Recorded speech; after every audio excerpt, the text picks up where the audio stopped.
El desierto de San Luis Potosí posee una paciencia mineral y sanguinaria.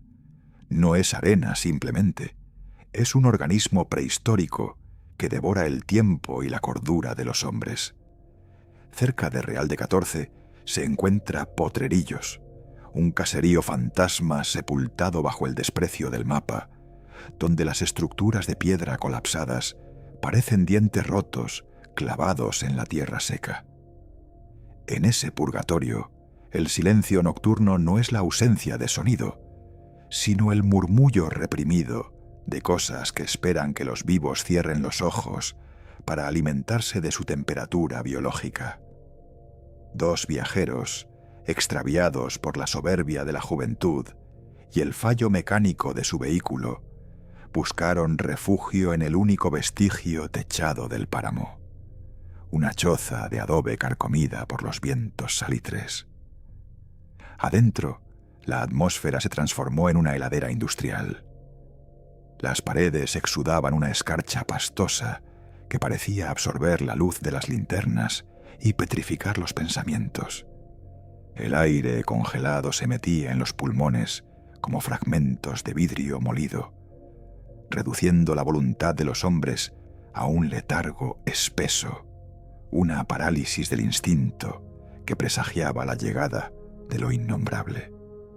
A las 3 de la madrugada, cuando el termómetro del universo toca fondo, el viento del altiplano comenzó a aullar a través de las grietas, imitando el coro de una falange de tísicos moribundos. Fue en ese instante de vulnerabilidad cósmica cuando el horror doméstico reclamó su derecho de piso. Del otro lado de la puerta de madera podrida, apenas un tablón sujeto por clavos oxidados, comenzó a escucharse un rasguño rítmico, seco, calcáreo. No era el andar de un coyote hambriento, ni el juego de la maleza muerta. Eran garras de un calcio prehistórico, uñas de mimbre seco y ceniza que buscaban los puntos débiles de la madera.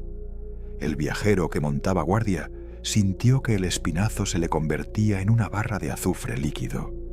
Intentó gritar, pero el frío le había soldado las cuerdas vocales.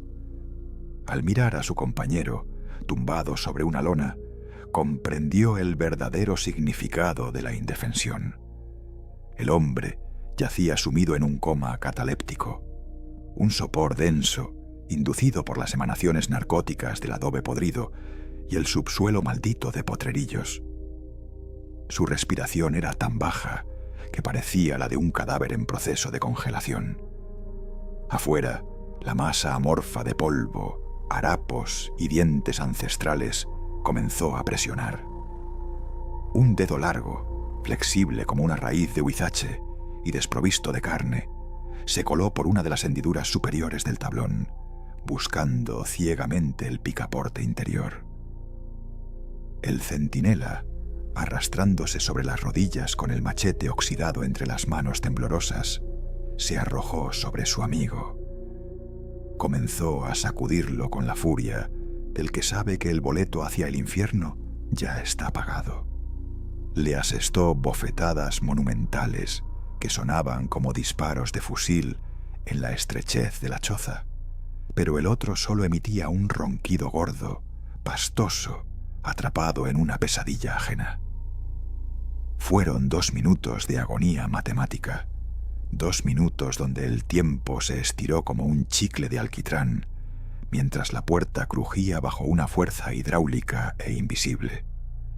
Cuando la bisagra inferior finalmente cedió con un estallido seco, el durmiente abrió los ojos, espantado por el impacto de la última bofetada. Ambos hombres se pusieron en pie, blandiendo los machetes hacia la oscuridad del desierto, con los ojos desorbitados y el labio trémulo. Sin embargo, el umbral estaba vacío. El viento arrastraba únicamente polvo gris y un tufo a sepultura abierta. Al bajar las linternas hacia el suelo congelado, la realidad les propinó el golpe definitivo.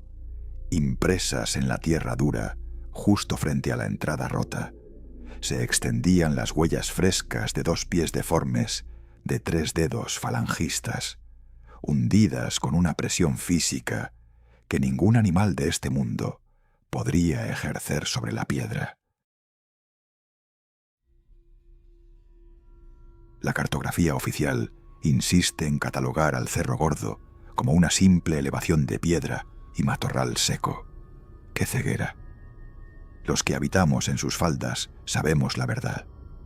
Esa maldita montaña es una teta de la madre tierra infectada de gangrena mística, una excrescencia geológica que supura veneno sobre los techos de lámina de los vivos. Allí arriba, donde la vegetación crece torcida, emulando dedos rotos, se abren las cavernas del subsuelo. Son los talleres de las arpías de la piel seca, brujas centenarias que detuvieron su envejecimiento mediante pactos abominables firmados con la grasa de los ahorcados. Han sustituido su sangre por veneno de escorpión negro y aceite quemado de transmisión. Sus ojos son dos pozos de alquitrán que brillan al oler la debilidad de los mortales. La inmortalidad de estas criaturas requiere la manteca de los tiernos infantes, la grasa subdérmica de recién nacidos que aún no han sido contaminados por la sal del bautismo.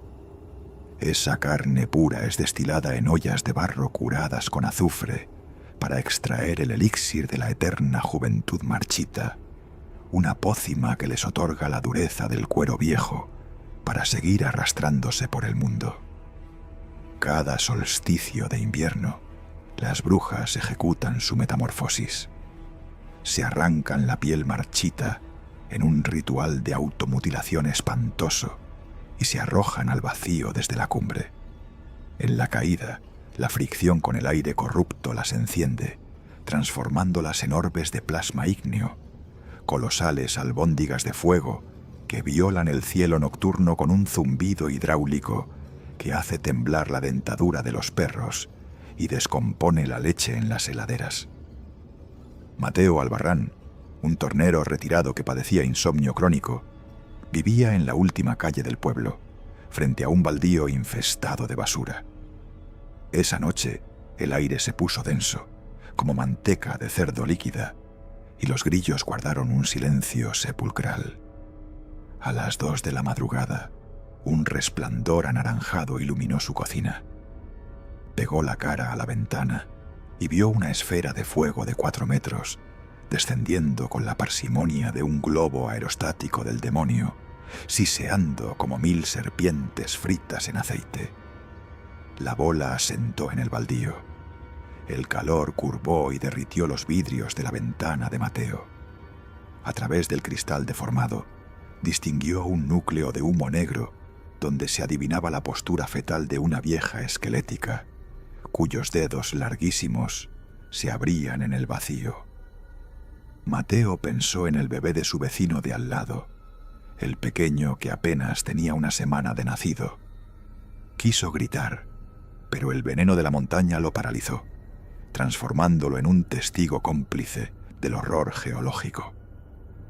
Al amanecer, Mateo corrió a la casa contigua. La puerta de adobe colgaba de una sola bisagra.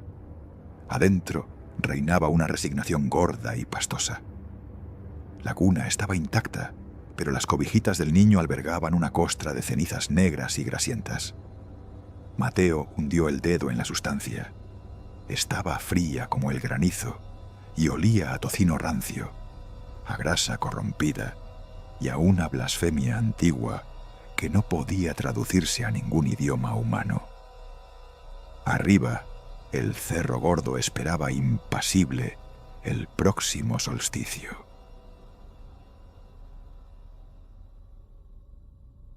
La ingeniería del silicio y los circuitos impresos no son más que el nuevo alfabeto que los demonios de baja estofa utilizan para colonizar la cordura de los hombres. El positivismo moderno nos vendió el mito de la corriente alterna y los transistores como el triunfo de la razón, pero la realidad oculta es mucho más sucia, más visceral. Esas cajas de plástico negro que los jóvenes instalan hoy en sus dormitorios buscando un escape digital a la mediocridad cotidiana. Funcionan en verdad como altares microscópicos, diseñados para captar las frecuencias residuales del abismo. Un joven infeliz, entregado al vicio del ocio cibernético, colocó una de estas consolas de última generación sobre su escritorio de melamina. Durante las primeras semanas, el artefacto se comportó con la sumisión mecánica que garantizan los manuales de usuario. El muchacho pasaba las tardes hundido en el sillón, controlando monigotes de píxeles a través de un mando inalámbrico, creyéndose el rey de una dimensión artificial. Ignoraba por completo que cada descarga de voltios alimentaba una autonomía interna, un tumor de software maldito que maduraba en las sombras de los microprocesadores. La ruptura de la normalidad doméstica aconteció a las 3 de la madrugada exactas, la hora maldita en que los vectores del universo se tuercen y la frontera entre la carne y el espectro se vuelve porosa. Un estruendo electromagnético, un latigazo de estática tan violento que amenazaba con derretir los tímpanos, despertó al muchacho de golpe. El aparato se había encendido solo, despidiendo un calor industrial que transformó el ambiente de la habitación en un horno pastoso, cargado de un tufo a baquelita quemada y a ozono corrupto. Lo que brotó de los altavoces del televisor no fue la música del menú ni el sonido de una interfaz digital. Fue una carcajada gutural, barroca, hiperbólica, la risa de una gárgola ebria de vinagre que rasgaba las paredes y hacía vibrar las placas de yeso del techo. No era un archivo de audio dañado, era una voz física, con peso anatómico, que parecía salir de una garganta revestida de escoria y metal oxidado. El volumen, clavado en su potencia máxima por una voluntad invisible, saturaba el aire hasta volverlo denso. El horror tecnológico alcanzó su punto álgido sobre la mesa. Los mandos de plástico sufrieron una epilepsia poltergeist de dimensiones descomunales. Los motores internos de vibración se activaron con una fuerza hidráulica tan desmedida que los controles saltaban y golpeaban la madera, generando un tableteo frenético que imitaba el andar de un insecto prehistórico. Parecían decididos a excavar un túnel físico a través del mueble para hundirse hacia el centro mismo de la Tierra. El joven, paralizado bajo las cobijas por el espanto y por una parálisis biológica que le impedía articular palabra, contemplaba el centro del desastre, el botón de encendido de la consola, esa pequeña luz de neón que solía ser un indicador inocente, titilaba ahora con el parpadeo de un ojo ciclópeo de silicio, inyectado en una furia ciega y sediento de sangre humana. Desesperado, impulsado por el instinto de supervivencia más elemental, el muchacho se arrastró por el suelo y arrancó el cable de alimentación directamente del tomacorriente de la pared. El enchufe salió despedido con una chispa azulada, pero el cosmos ya había sido violado. La maldita máquina, privada de toda corriente eléctrica terrestre, permaneció encendida. Siguió proyectando su luz maldita y reproduciendo aquella risa demencial durante 10 minutos eternos, alimentada únicamente por el puro voltaje del sufrimiento y el terror que emanaban del cuerpo del infeliz inquilino.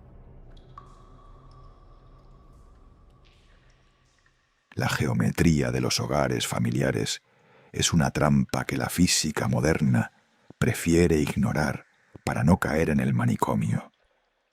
Creemos que los pasillos conectan habitaciones, pero a veces funcionan como el eje de simetría de una pesadilla anatómica, un espejo de carne donde el universo se duplica para jugar a la carnicería psicológica.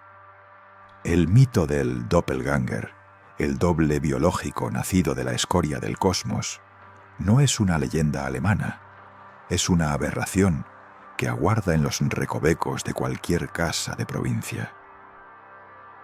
Una respetable matrona se encontraba perpetrando sus labores de costura en la sala, amacándose en un sillón de mimbre que emitía un quejido monótono. El ambiente era espeso, cargado de ese olor a encierro y naftalina típico de las tardes de invierno. De pronto, la normalidad doméstica se quebró. Desde el fondo de la cocina, una voz clara, diáfana y angelical, la voz exacta de su pequeño hijo de 7 años, la llamó con insistencia. «Mamá, ven rápido, te encontré un regalo». La mujer dejó las agujas y se puso en pie con el paso cansino de la madurez. Avanzó por el pasillo central, un corredor oscuro donde los retratos familiares parecían desfigurarse bajo la luz mortecina. Sin embargo, al pasar junto al armario empotrado, donde guardaban los abrigos viejos, la marcha de la matrona fue abortada por una fuerza biológica.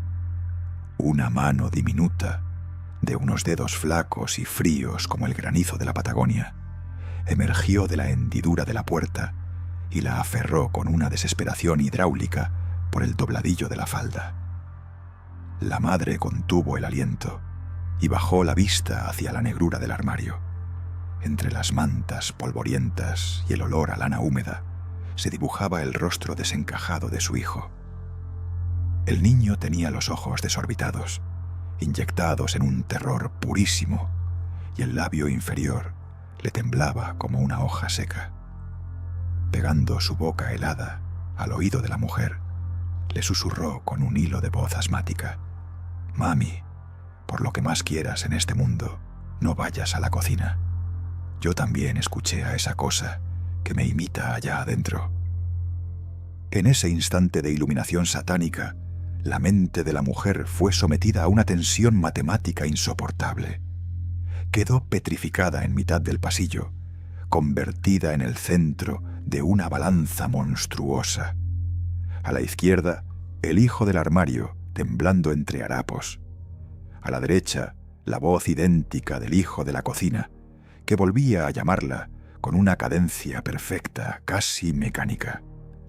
La paradoja existencial adquirió un peso anatómico que le trituró el entendimiento. ¿Cuál era el engendro? ¿Cuál era el fruto legítimo de sus entrañas? Si avanzaba hacia la cocina, corría el riesgo de abrazar a una masa de fango y dientes camuflados. Si se quedaba en el armario, tal vez estaba protegiendo a la aberración que acababa de brotar del subsuelo. La disyuntiva era tan hiperbólica y destructiva que los mecanismos de su cerebro colapsaron. Una arteria principal le reventó en el hemisferio izquierdo con un chasquido sordo, desconectándola de la realidad y dejándola idiota, con la mirada fija en el vacío, para el resto de sus días terrenales. Los taxistas nocturnos de la gran urbe son los verdaderos barqueros del río Estigia, en la era del motor a combustión y el octanaje maldito. Bajo el amparo de la medianoche, las avenidas se transforman en canales fluviales del inframundo, y esos autos destartalados, pintados con la heráldica de la decadencia, no buscan pasajeros, buscan almas pastosas para cobrarles una tarifa eterna. Un oficinista trasnochado, con las neuronas trituradas por 12 horas de burocracia, cometió el error biológico de estirar el brazo en una calzada desierta. Un vehículo negro y oxidado frenó con un gemido hidráulico de bestia herida. El infeliz se subió al asiento trasero sin mirar bien, apurado por el frío. El chofer era un bloque antropomorfo, envuelto en una chamarra de cuero gastado que exhalaba un tufo insoportable a formol, a flores podridas de panteón y a tapicería fúnebre. El auto se puso en marcha sin que mediara una sola palabra. A los pocos minutos, la atmósfera del habitáculo sufrió una mutación térmica brutal. Se transformó en una heladera industrial. La temperatura descendió por debajo del cero absoluto de la cordura.